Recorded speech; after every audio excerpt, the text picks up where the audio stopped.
Hey, welcome back. It's been a while, and I guess I do have some explaining to do about my absence. Shortly after I released my first video, I was feeling very sick and thought I had COVID, and then with moving made things very challenging for me to put anything out there, all along with getting this video out and having to put a whole nother video I was already working on hold for this. But that's okay. We're here now, and we're here to make more videos. So today we're going to be covering a game called Vail VR. It's a VR first-person shooter that's being developed by AEXLAB, and its main focus is to be a competitive VR shooter, try to put itself out there in the esports scene. But it's also got room for its casual player base because not everybody wants to be the next Shroud. So if you're that person who really enjoys games like CSGO, Rainbow Six Siege, and you want that kind of competitive drive in VR, then I suggest you stick around. You might like what you hear. Also, big shout outs to thrillseeker and the guys over at AEX Labs for making this video possible. I wouldn't have had access to the game if it wasn't for those guys, so big shout outs to them. Go follow them, go check them out. I'll leave the Discord to Vail VR in the description as well too if you want to go check that out. Anyways, on to the video.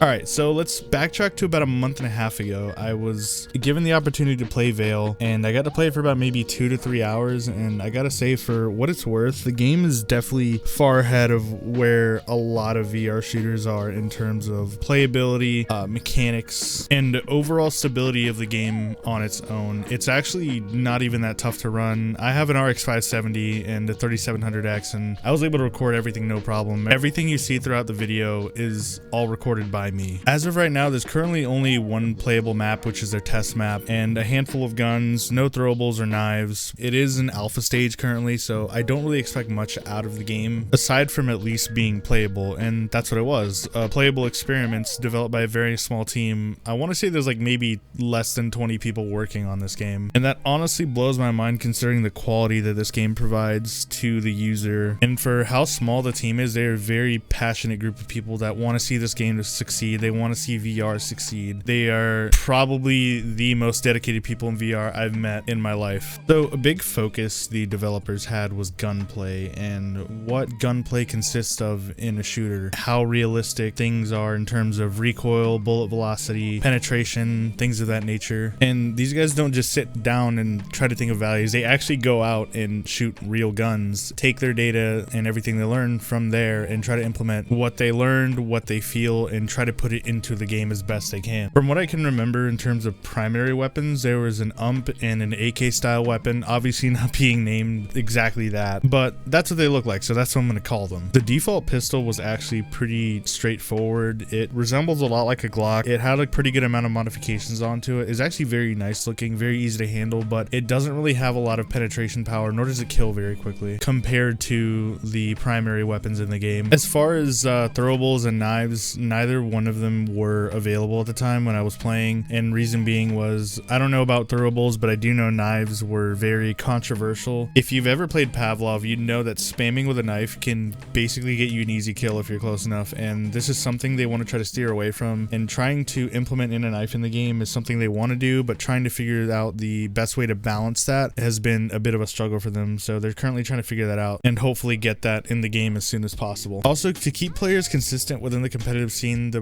developers decided to opt in for a loadout system to keep out the RNG from the gameplay and keep things a little more consistent, force you to learn your loadouts, learn your opponent more than, you know, winning a round and being able to outplay them because you have better guns than they do because you got more money from the round than they did, which is fine. If I'm being honest, I'd probably prefer that more. I was never really a big fan of the buy system in CSGO just because I don't like having to save a round. I'd rather have the gun I know how to use that round and try my best to win a round. As far as map design goes, it's nothing too special for their first map. It's actually just a pretty open map. Nothing crazy. There's a ladder that lets you get up to a higher vantage point, but that's really about it. And honestly, the ladder is kind of in a bad spot. You can pretty much get shot down if you go up there. And that really is my biggest gripe about the game is the map. Assuming the maps are going to be a lot better from now on, I am completely okay with. This is their first map. There's not really much to say about it. It's pretty standard. It's got 3 lanes. It's got plenty of angles to shoot from. There's a lot of versatility in the map, but there's also a lot of openness in it, and it's definitely not going to be a competitive map. To my understanding, it's going to be more of just a team deathmatch map, you know, a warm-up, nothing crazy. But hopefully the next map has a lot more depth, a lot more to do, you know, something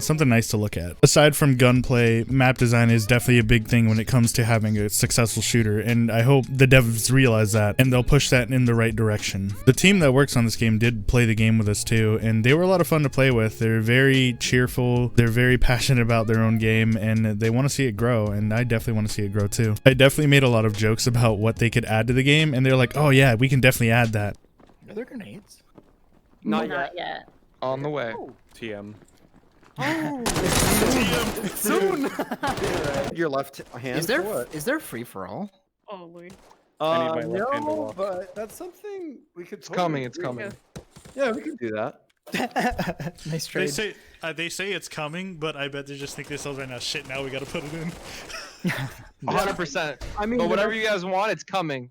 They definitely have a good sense of humor, and that's what I like about these guys. These guys are fun to play with, fun to work with, and they want others to have fun too. A lot of new things are going to be added. It's a work in progress. One day this game will potentially become the best VR shooter out there, in my eyes. The main priority right now is just to get the game stable, have it running properly, and then they'll start adding all the new stuff. But for now, this is what we've got. I think we can work with this, and I definitely see it having a bright future in the VR space. That's going to be the end of the video for me, but before you go, remember to go to the Steam page of Vail and request access for the alpha, because the alpha is free. It is still accessible. You can request and get in and try the game for yourself and see what you think. I hope this video answers any questions you guys had about the game. If there is a larger update that comes out in the future, I'll definitely try my best to cover it, but for now we're gonna keep it pretty simple and leave it at that. I hope you guys enjoyed the video. Have a good rest of your day. Law out.